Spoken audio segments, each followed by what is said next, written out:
Hello and welcome along to Brands Hatch. Now we're here for the 5th round of the Lotus Cup Europe. The 9th and 10th races of the season will take place over the next couple of days, and for once we've got glorious sunshine.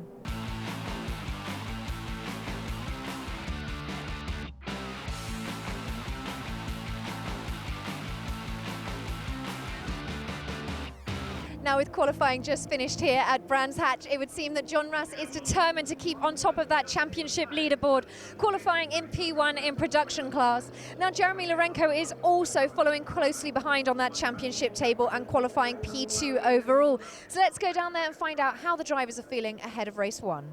Jeremy, now you've qualified in 2nd place, haven't raced at Brands Hatch in a while. How are you feeling ahead of race 1? I'm very impatient for the first race. There's a good feeling at Brands Hatch. It's a difficult circuit, and I'm very happy to come here.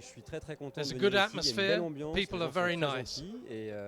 I would have liked pole, but I'm happy with 2nd place for now. I can't wait for the race. It's going to be good. John, now it seems your winning streak is going to continue, qualifying in P1. How are you feeling ahead of race 1?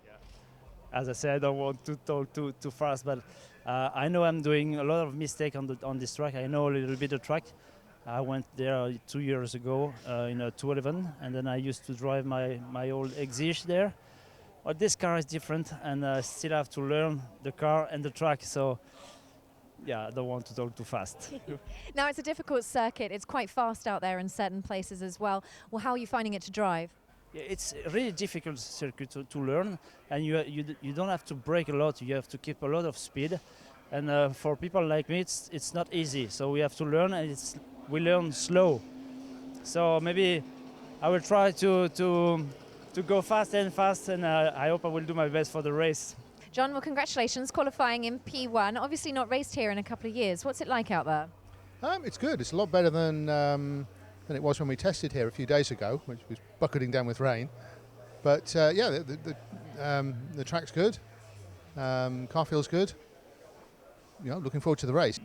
We're on the grid for race 1 of Lotus Cup Europe here at Brands Hatch, of course on that GP circuit, which is just under the 2.5 mile mark. Now, John Walker benefiting from that home advantage as they head straight into Paddock Hill. Now, 34 cars will follow behind him, so it's time for me to move out the way and you watch the action. Absolutely gigantic field here at Brands Hatch for the Lotus Festival, headlined by the Lotus Cup Europe, with Jonathan Walker heading the grid from Jeremy Lorenko. Then it's Gregory Ras and Xavier Georges, a very strong row 2, and Steve Williams should fly from 5th. Still they keep coming. Nicolas Ferrer from 12th, but expect to see him climbing up through the field as Jean-Pierre Jeuning-Frachet has had great success in the past. John Ras has been the pace setter all season long amongst the production class runners, and he is to the fore of that group, together with a number of his closest rivals. 35 of all completed by Kai Kederholm and Yves Kureman. The Brands Hatch Grand Prix circuit, always popular with the drivers. Mid-speed corners and plenty of undulations make it a unique challenge as we get ready for the rolling start. The 2 Lotus Exige V6 Cup R's on the front row. The white car of John Walker, the dark orange car of Jeremy Lorenko, and it's Lorenko who gets the jump on Walker as they charge towards Paddock Hill Bend for the first time. Lorenko swooping down through the right-hander. He leads. Walker in 2nd place. Up into 3rd has come Gregory Ras, and then it's Xavier Georges in 4th as they climb up Harewood Hill into Druids. Already Lorenko covering the line of the hairpin from Walker. A pair of them run side by side downhill. We're in cart with John Packer towards the tail end of the top 10. I think it's Nicholas Walker just ahead of him, and also Nicolas Ferrer making a good start as the field surge through the left-hander at Graham Hill Bend along the Cooper Straight, and then Surtees. Ferrer just moving around in front of Packer, the car a little bit squirmy as they then climb out onto the Grand Prix loop. Ready, front of the field. Lorenko under pressure from John Walker as they turn through Hawthorns. Just downshift the gear, dab the brakes, then on towards Westfield Bend. Again, another slightly tighter than you expect. Andrew Walker just getting a little bit of heat into the tyres, understeering out wide. That gives Lorenko some breathing space. The very front of the field as the rest of the pack plunge downhill. Already the leaders out of Sheen Curve into Stirling's. In car, 2nd place man John Walker looking back towards Gregory Rass in the first of the Evoras. They're well represented here at Brands Hatch this weekend. Jeremy Lorenko at the front of the field has had a fine run of form over recent events, and that is continuing in these early stages here at Brands. But the Grand Prix circuit can be very unforgiving. It's one of those circuits where the tiniest mistake can punish you both in terms of time and possibly a trip into the gravel trap. Through Druids and Lorenko winning the battle with traction on that occasion. John Walker though possibly a little bit smoother. Lorenko then has to just get the braking right for Graham Hill Bend. He misses the apex on that occasion, runs out a little bit wide over the curb, so does Walker. The pair of them, however, both easing away from Gregory Rass in third. Rass has got Xavier Georges staying with him for company as they swoop through Surtees. Production class, as ever, always full of action. There is Phil Capstick. That's Tamas Vizin just behind him in the bright white number 31 car. Capstick under a little bit of pressure from Vizin into Surtees. We go in car with Phil. See, heads on to the Grand Prix loop. Sequential shift gearbox. I think that is possibly our production class leader in front of us. Indeed it is, and that is John Rass, who's broken clear of his nearest class rivals. He's got the cars of Capstick and Vizin between himself and the rest. Now, this isn't the first time this year that Phil Capstick and John Rass have done battle. Of course, they memorably did so at Magny-Cours, where Rass was so agile through the corners and Capstick along the straight stuff. Looks as if it might not be a not dissimilar story today. Through Sheen, and then Sterling's on towards the conclusion of the lap. In car with John Walker, meanwhile, right at the front of the field, through Paddock Hill Bend.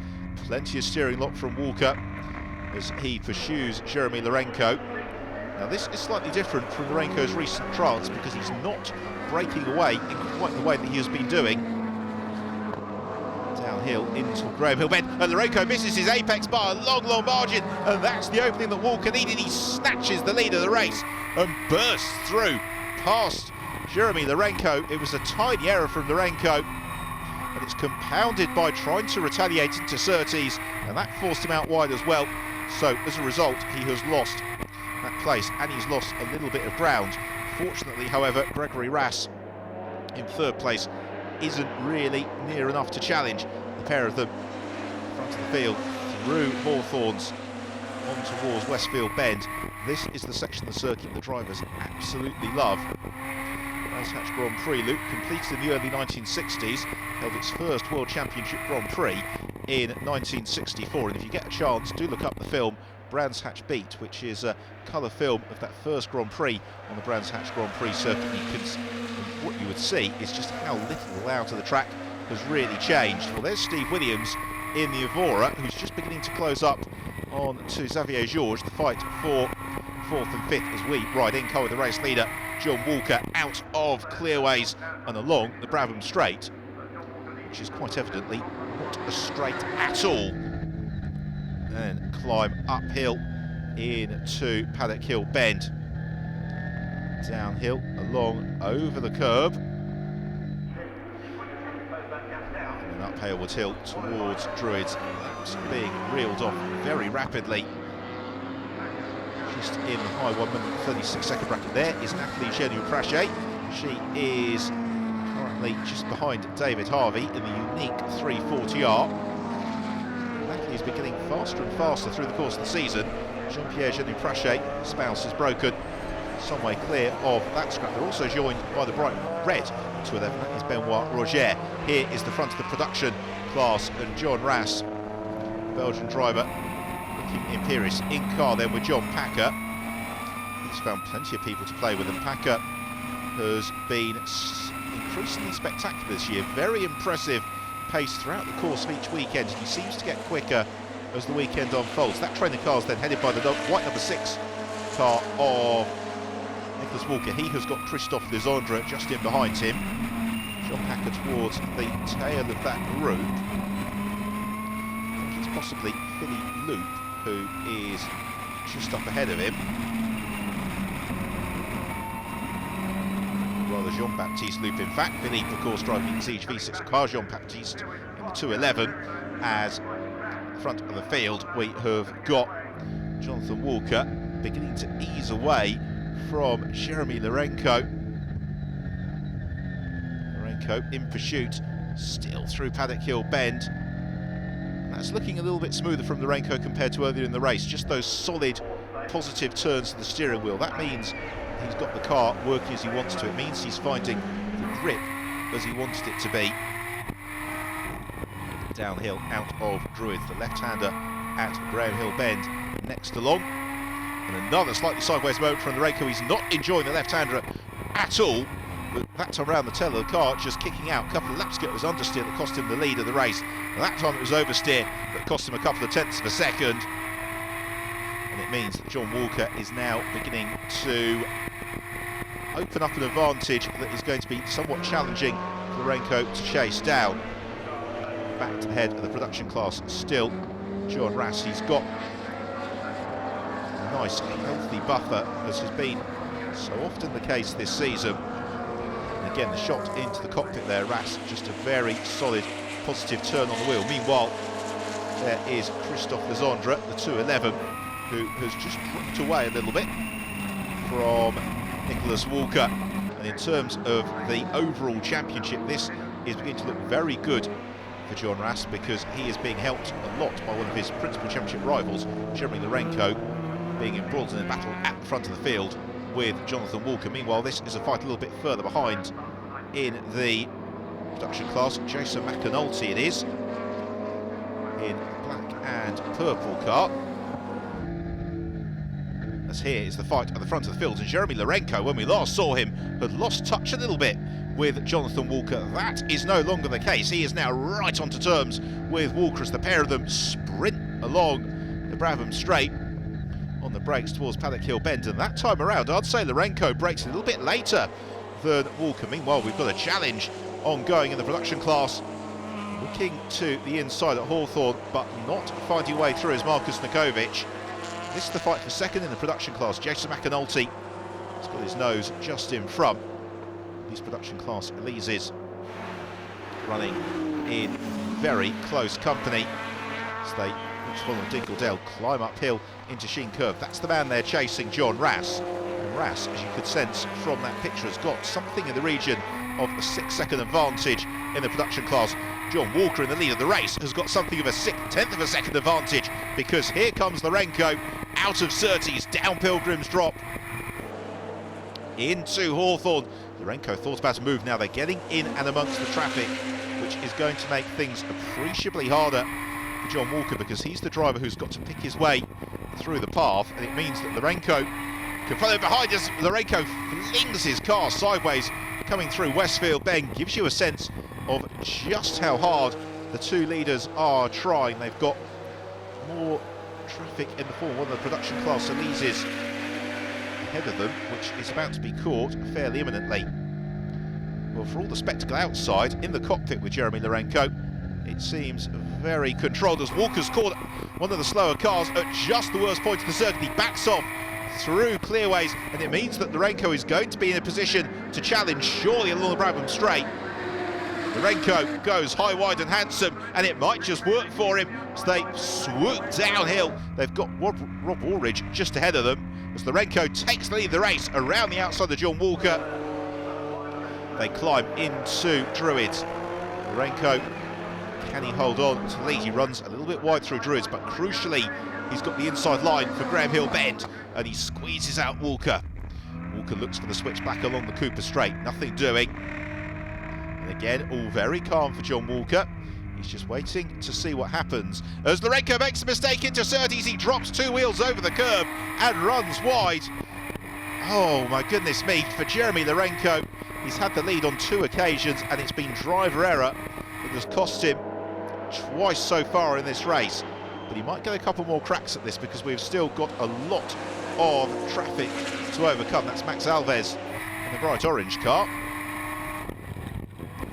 Got some more traffic possibly into Westfield Bend. Yes, we do. It was all very tight. And climb up into Sheen. headlights ablaze from Walker. He's also going to have to be quite reliant here on not catching cars in the midst of their own battles on the road ahead of him. There is the production leader, John Rass. He has got Tamas Vizin just in behind him. Vizin running in the open class and therefore not a particular rival for Rass. Meanwhile, a good scrap going on between Philippe Loup and Nicholas Walker. This is for 6th and 7th place. There is the 3rd place car, Gregory Rass, who long ago lost touch with the leaders. He's now got a little bit of traffic to contend with. Doesn't present too many problems. Eric Van Tove, the white car, back to the front of the field. Walker and Lourenco, 2 immaculately prepared Lotus Exige V6 Capars, head through the left-hander at Graham Hill Bend along the Cooper Straight. And next challenge is going to be Surtees. That will take them out on to the Grand Prix loop. That's a little bit better from Jeremy Lourenco, but again a big correction on the exit of the turn. Maybe just being a little bit too enthusiastic with the right foot. It's not really cost him anything though. So he flicks up to 5th gear, downhill into Hawthorne's. Both drivers now beginning to push these cars to the limits of their aerodynamic and mechanical grip. The rear of the cars just squirming a little bit through Westfield. Lourenco, the rear of the car just steps out of line. He corrects it almost instantaneously. Out of Sheen. Next turn is Sterling. They run over the curb and then downhill into Clearways, which on the Grand Prix circuit, of course, a much, much faster and more daunting proposition. Lourenco's car continues to move underneath him. Walker possibly a little bit smoother in this stage of the race, but Lourenco in the mood, and he darts to the inside at Paddock Hill Bend. He can't quite make it stick. They've got the bright yellow car of Janos Santa for Lapri as well, and he is passed by Walker before Druids. He's also passed by Lourenco. It's really nice driving from Santa. He doesn't get in the way. So the battle for the lead remains exactly as it was. The 2 of them exit Graham Hill Bend, just running a little bit wide out over the curb. On that occasion was Jeremy Lourenco. Meanwhile, there is Benoit Roger. He is currently in 12th position. Back to the front of the field. We ride in car once more with Jeremy Lourenco. More traffic immediately up ahead of them. Again, doesn't slow either of the leaders as they turn through Hawthorne. We're getting late into the race now as well. Lourenco is running out of opportunities to overhaul Walker, and you just wonder whether or not Lourenco is also beginning to run out of tyres too, because the car is looking a lot more mobile than that of John Walker, who is just sticking to the racing line, letting Lourenco do all the hard work. Snicking on up through the gears, Jeremy Lourenco. And then downshift to 3rd gear for Clearways. The camber just falls away, but you have to take the gamble on getting that right foot planted on the throttle even as the car goes light, because that gives you the run along the Radham Straight in towards Paddock Hill Bend we go. Just a couple more laps remaining, if that. Seesawing the wheels, still Lourenco. Now, where can he make the move stick? Possibly Graham Hill Bend, if he can force the mistake out of John Walker. Otherwise, he might have to rely on a very, very good run out of Surtees to challenge into Hawthorne, or maybe coming out of Sterling to challenge into Clearways. Best opportunity, as ever, here at Brands Hatch is the run out of Clearways along the Radham Straight towards Paddock Hill Bend. Walker, meanwhile, exits Sterling's. Lourenco still in pursuit. They're well in amongst some of the 211s to put a lap on them, such is the pace at which they are running. And again, sideways from Jeremy Lourenco at Clearways. Absolutely spectacular stuff as Walker accelerates through and takes the checkered flag, and victory in the Lotus Cup Europe, the first race of the weekend here at Brands Hatch, and that was one of the best races that we have had this season. The rest of the field all coming through to take the flag, complete the race, as Walker and Lorenko can rightly celebrate. Applause from the marshals and spectators up at Druids.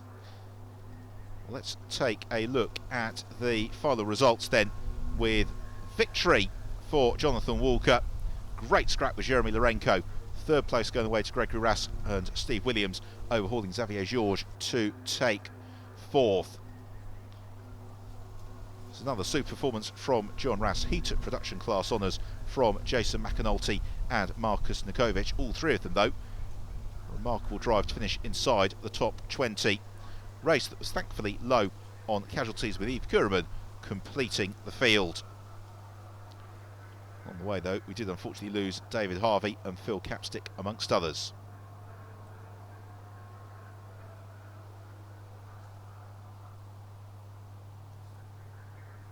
John, congratulations, taking benefit from that home advantage. How was it? I don't think the home advantage was that strong, because it was such a tough race with Jeremy. Great fun. I fluffed the start a little bit and he got away, but he made a mistake on, I think it was lap 1 or 2, down at Graham Hill, ran wide, so I passed. He got by again, I can't remember where, and then he made another mistake on about lap 8, running wide at Surtees. So we were both pressurising each other enough that we were both making mistakes, which made the race. Jeremy, congratulations, second place. It was certainly a battle right away to the end. Yes, I'm very happy for this first race. John make an excellent race.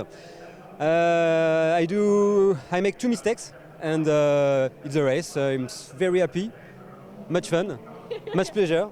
The sunshine in UK, wonderful. Congratulations, Christophe, winner of the 211 class. Well done. Thank you. C'était vraiment une belle course, je me suis vraiment amusé, j'ai eu des problèmes mécaniques en fin de course, c'était vraiment super, je me suis éclaté. Now obviously you've not been here at Brands Hatch for a while, what was it like driving out there? J'aime beaucoup Brands Hatch, c'est vraiment un de mes circuits préférés, où franchement la technique prend sur le dessus sur tout ce qu'il peut y avoir comme autre circuit sur autre circuit, vraiment c'est super. Fantastic, well congratulations. Thank you, merci. John, congratulations. We always thought it was going to happen. Winner of the production class. Yeah, thank you very much. Yeah, it's a surprise. Honestly, I thought I could do second or third, but first is very nice. Good point for the championship, so very happy. Matt, congratulations. Winner of the open class. Tell us how it was out there. It was good. It was a good field. There was I was running in about third, and then the couple of people ahead of me went off, so basically sort of won a bit by default, to be honest. But it's nice to be back into racing. I came off a horse earlier in the year and broke my hip, so I've spent about 6 months out. But can't cope with 1 horsepower, but seem to be able to manage 260 okay. Now this circuit is certainly steeped in more history than any other circuit in the UK, with Clark Curve, Surtees and Graham Hill Bend as just some of the corners for our drivers to tackle.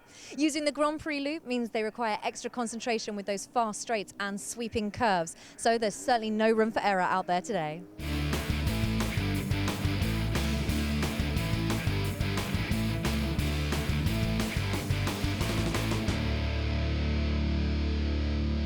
Now I'm just joined by David McAnulty, who's one of the title sponsors of this round here at Brands Hatch. Now, how are your team doing today? We're having a mixed result. We've got one car that's placed third in production class, so we're really pleased about that. But the other car has been nothing but trouble today, gearbox and now an engine problem. So it's not so good. Now, it's obviously nice to be, although not so good, nice to be at home for once. A little bit of a home advantage I can see for Jason. Yeah, absolutely. We've been, we had the team around here hundreds of times before, so that's really good to be at a home track, and it's nice to get a lay-in the morning. It certainly is. Now, as one of the title sponsors, can you tell us a little bit about yourselves?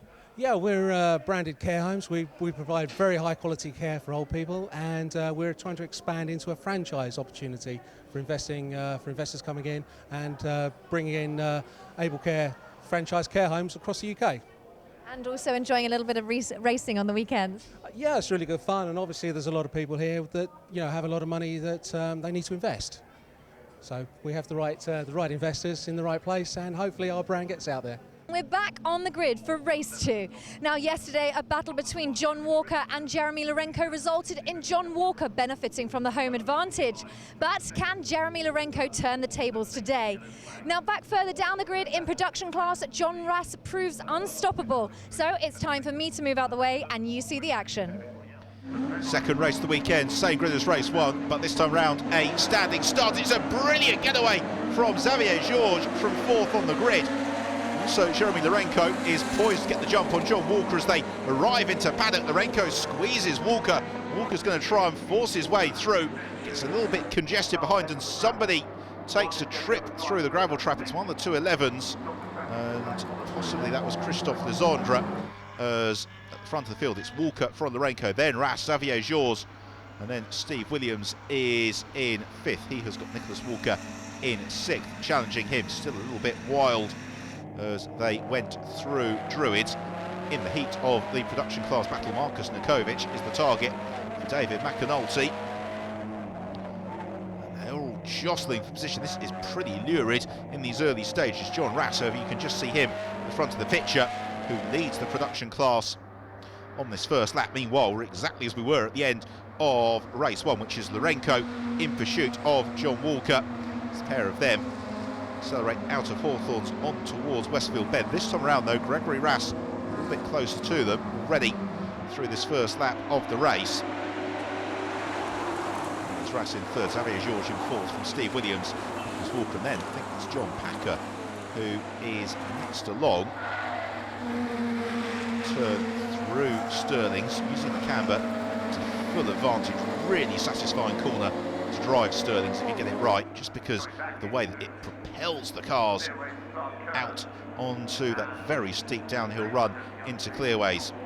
It's been a good second half of the first lap for John Walker. He is beginning to just ease clear of Jeremy Lorenko as Nick Walker applying a lot of pressure to Steve Williams, but Williams knows this Brands Hatch Grand Prix circuit very well. He's had an awful lot of success here in the Lotus on Track Elise Trophy. Field then climb up Halewood Hill and turn through Druids before the road falls away from them into the left-hander. Graham Hill Bend, a very, very short sprint along the Cooper Straight in car with Jean-Baptiste Loop. He is well up inside the top 10, involved in the battle going on just ahead of him between Williams, Walker and Packer. Baptiste Loop, next car in that train as they head out onto the Brands Hatch Grand Prix circuit.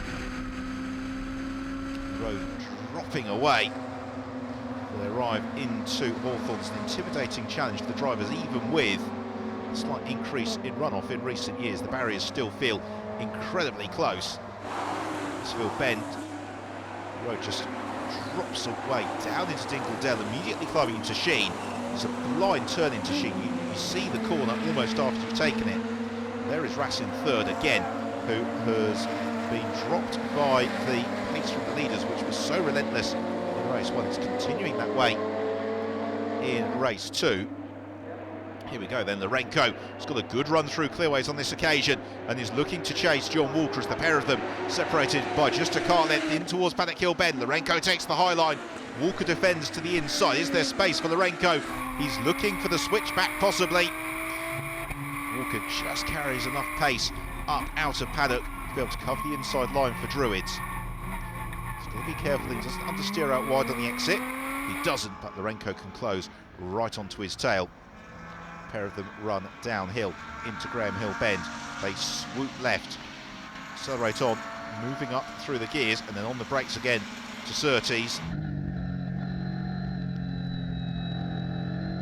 Lovely run through Surtees, or almost, with Lorenko. Slight correction on the exit, but not the magnitude of error that we saw from John Walker. Now this opens the opportunity for Jeremy Lorenko to challenge downhill into Hawthorn. The outside track is actually the way to go for this turn, such as the way the racing line works out, but Walker again has got just enough of an advantage.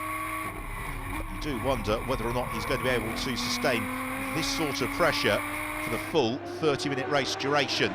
It's one thing when you're a second or so in front, it's quite another when you're a car length or so in front. Through Sheen, John Walker uses absolutely every single inch of the road.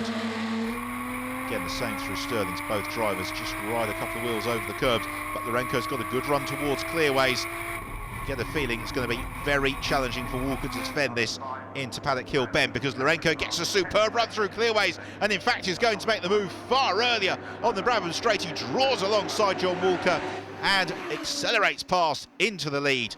So Lourenco leads, Walker in second. Still, it is Gregory Rass in third. We've got this train of cars inside the top 10. The first gap in the traffic is with Nicolas Ferrer. Now, the boot is on the other foot. Can John Walker stay with Jeremy Lourenco? And can he force Lourenco into the source mistakes, which cost the Frenchman the race yesterday? Graham Hill Bend was one of Lourenco's nemesis. The other was Surtees, and that's where they arrive now. Lourenco, not unsurprisingly, giving the curbs a very wide berth on the exit, and that's a beautiful run through for Jeremy Lourenco. The same for John Walker.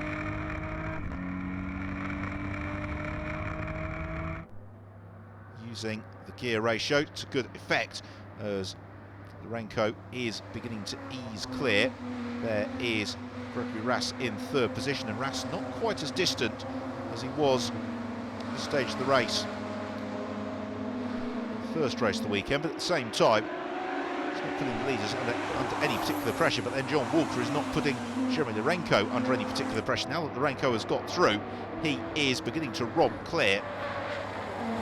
This is Lourenco's preferred modus operandi. We have seen time and time again through the 2015 season.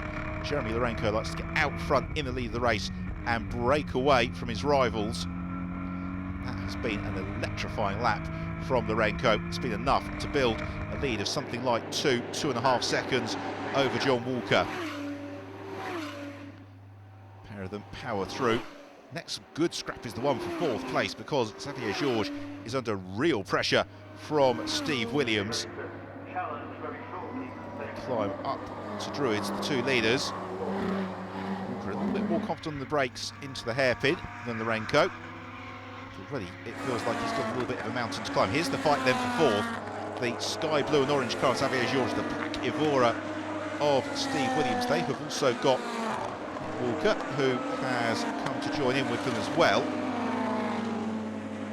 As Walker is doing the chasing of Steve Williams as he looks to the inside of the Evora into Surtees, and he's going to go for the move.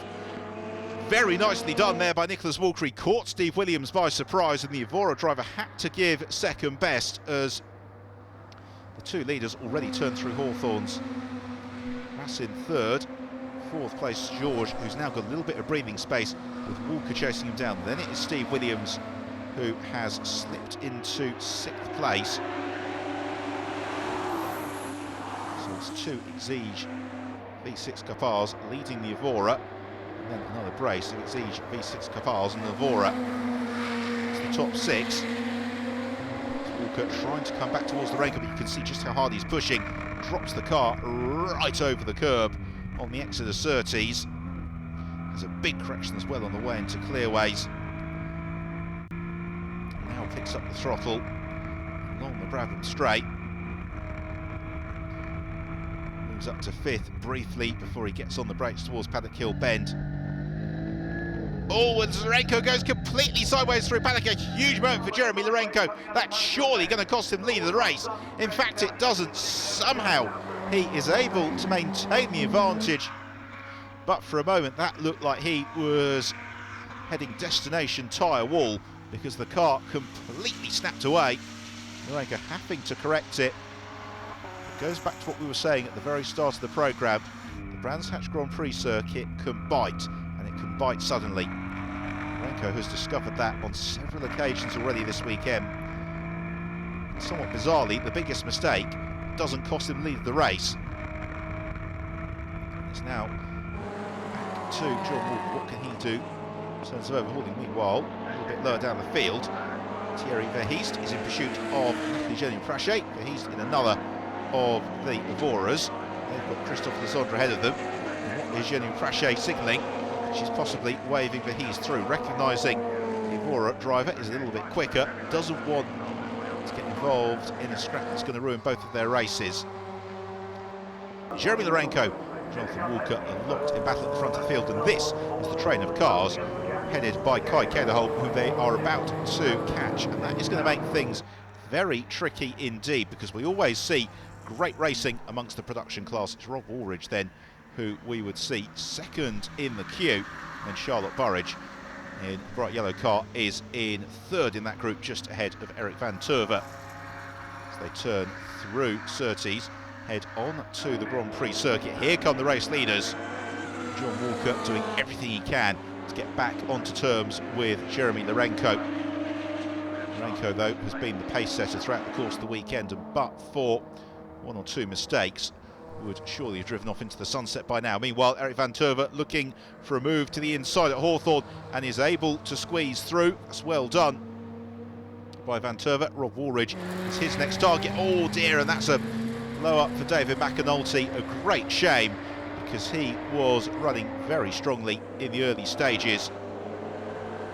Now Van Turve chasing down Rob Woolridge, and Woolridge in turn being a little bit delayed by Kederholm. They have got some smoke ahead of them at Surtees. That's Sheen rather. That is possibly as a result of David Harvey. Meanwhile, here are the leaders in car with John Walker, Jeremy Lorenko ahead of him. Turn through Stirlings as McAnulty has made it back to the pits. It's a great shame for David McAnulty. I hope the damage to the car isn't too significant and it looks a little smokier in proportion to the damage that's been done. Meanwhile, here come the leaders, Lorenko and Walker. In the first race of the weekend, it was John Walker who had to lead his way through the traffic, and that provided an opening for Jeremy Lorenko to recapture the advantage. Now, side by side between Kai Kederholm and Rob Woolridge is not what Jeremy Lorenko will be wanting to see, because when you're catching the slower cars, you want to see them running line astern and not side by side. Kederholm got the wheel over the curve on next to Graham Hill Bend then, as already sidling past the first of the cars is Lorenko. Now it's this train of three. Fortunately for the Frenchman, he's going to catch them on one of the longer straights at Brands Hatch. The acceleration from Surtees down Pilgrim's Drop. Not sure Rob Woolridge has seen him. A momentary hesitation from Lorenko as he sides then to the inside of Kai Kederholm. The advantage for Lorenko, however, is that Walker just wasn't quite positioned to take full advantage, but you could hear on the in-car then, Lorenko had that hesitation on the throttle, backed out of it, and that would have cost him a little bit of momentum. Walker in pursuit of the Frenchman as they swoop down through Dingledale, climbing up into Sheen. Lorenko's car moving around all over the road like it did towards the latter stages of race one. Swoop through the left-hander at Stirlings, get fired downhill towards Clearways. Walker looks to the inside of Lorenko, the Frenchman having absolutely none of it, however, sticking to the racing line, forcing John Walker to make all the running. This is perfectly entitled to do. The pair of them flash through, another lap reeled off. A momentary respite for traffic now ahead of them. This is where Walker can take the opportunity to get his head down to pursue Lorenko at the same time. Lorenko has got the advantage over Walker. He has got just a few corners to try and pull clear of Walker, but it's Walker who has the advantage through the first couple of turns on this lap, and he closes right up with Jeremy Lorenko as the pair of them head through Graham Hill Bend along the Cooper Straight. Lorenko possibly on the throttle fractionally earlier. While here is our production leader, John Rass, again just clear of Tamas Vizin, immediately in behind him. Indeed it is. Vizin and Rass, who battled throughout the first race. Don't forget they're in separate classes, so Rass doesn't need to worry himself about that. It's Jason McAnulty, who is the next car in the train, who is the real challenger. There is Gregory Rass, running in third place overall, just clear of Xavier Georges, Steve Williams. Eric Van Turve has found a way around Rob Woolridge. Philip Loop scythes his way past Hawthorne, and this is always one of the challenges later on in these Lotus Cup Europe races, is managing the traffic, making sure you don't take unnecessary risks, but at the same time costing yourself too much time. It means Jean-Baptiste Loop is trying to keep Philippe behind him and has put a couple of cars between them. Here is the race leader, Jeremy Lorenko, who's about to put a lap, in fact, on Natalie Genu-Prache. This has been an electrifying pace set at the front of the field by both Lorenko and Walker, the pair of them really pushing themselves on. moment, Lourenco would appear to have a reasonably secure advantage. I wouldn't say it's a very secure one, because he has got a huge group of traffic she's about to come into terms with, and that is going to make his life very difficult indeed. James Knight in the sky blue production class kart, one of those who'll be encountered. We've also got waved yellow flags into Surtees, and that is advantage John Walker, because Lourenco can't clearly slower runners. As it goes green now, Walker should be right onto Lourenco's tail when we next look outside the car. Lourenco, fortunately, has been able to pick his way through that queue. There is John Walker, who's able to do the same, but a gap that was looking like it was a couple of seconds at Druids is down to a lot less than that as they head through Hawthorne on towards Westfield Bend, and we do not have a lot of time remaining in this race. Now Walker looking to really apply the pressure, climbing out of Dingledale into Sheen, more traffic, and this time it's inopportune timing for Jeremy Lourenco. A pair of them run nose to tail out of Stirling's. It's just the run to the flag to come. Now is John Walker going to make a remarkable last corner move here to make it 2 from 2 at the Lotus Festival in the Lotus Cup Europe. The pair of them head through Clearway's more traffic. Benoit Roger to contend with, but Jeremy Lourenco has withstood the pressure, takes the checkered flag, and a fine victory with Jonathan Walker in second place, and then a very long wait for Gregory Rass to come through in third. Oh, Lourenco overjoyed with that, and quite rightly so. That was a brilliant scrap with John Walker. A look then at the final results. Lourenco, Walker and Rass are our podium. Once more, Steve Williams in fourth, clear of Xavier Georges and Jean-Baptiste Loup. Then it's Philippe Loup, Christophe Legendre, Anthony Fournier and Thierry Verheest. John Rass again to the fore of the production class, and that's 2 wins this weekend, which is going to really help his championship challenge. Jason McAnulty second amongst the production runners in 21st place. Eric Van Turve eventually prevailed in that super scrap with Rob Woolridge. 1 or 2 of them fell by the wayside, but another brilliant race.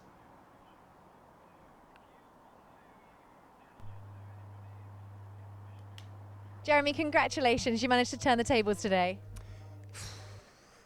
I'm so proud. I don't have a lot of words. Just John do a very good job. It's an excellent driver. I want to say thank you to my friend Chris, my team manager, my friend Xavier, and Christophe, Denis. A perfect weekend for me. Thanks to the marshal, many thanks. The people are very perfect. And see you at Zolder. See you at Zolder. Congratulations. Many thanks. Thank you. Well, John, it wasn't the home advantage that got you today, but it was still a fantastic place finish. It was a great race. Totally enjoyed it. Now, it's always a tough battle with Jeremy. It's good to battle it out right the way to the end. Well, you go racing to race with somebody who's as good, if not better than you, and that's what you get a race from. And every time I have a race with Jeremy, it's an exciting one and it's a challenging one.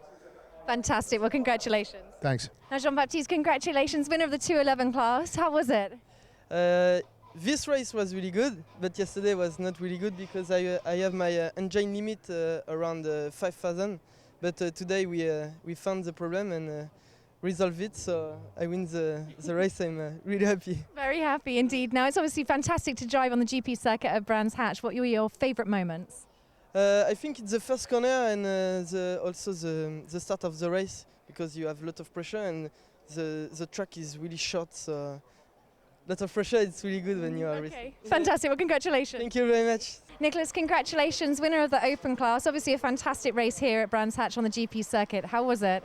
Yeah, it's for my first race it's very difficult because I'm in a crash. In the second race, I'm very happy to finish my race with my car, because my car is broken, you know. So I'm very happy for the fantastic work to my mechanic on my car. John, congratulations. There's no getting away from us this weekend. Another win under your belt. Yeah, thank you. Another win. I'm surprised. I didn't expect this result, but I'm very happy with it. The race was exciting. The start was incredible with cars everywhere. And then I did my best to keep my position, and I had a very nice fight with Tamas again. It was full of respect, very nice, and he overtook me, and I take him back just one lap before the end of the race, and very happy with this. And there we have it. Well, congratulations. Thank you very much. We're now starting to get towards the sharp end of the season, and therefore the points table makes pleasing reading for John Ras. He is easing away from Jeremy Lourenco at the top of the championship. A great scrap for third, though, between Jean-Baptiste Loup and Christophe Legendre. Thierry Edouard in a solid fifth, clear of John Packer and John Walker. It's Max Alves, Steve Williams and Thierry Verhees who complete the top 10. Well, that's all we've got time for here at Brands Hatch. It has been an incredible weekend. The sun's been with us all the time. Now, Jeremy showing he's absolutely determined to get back on the top of that championship leaderboard. But for us, it's until next time. See you at Zolder.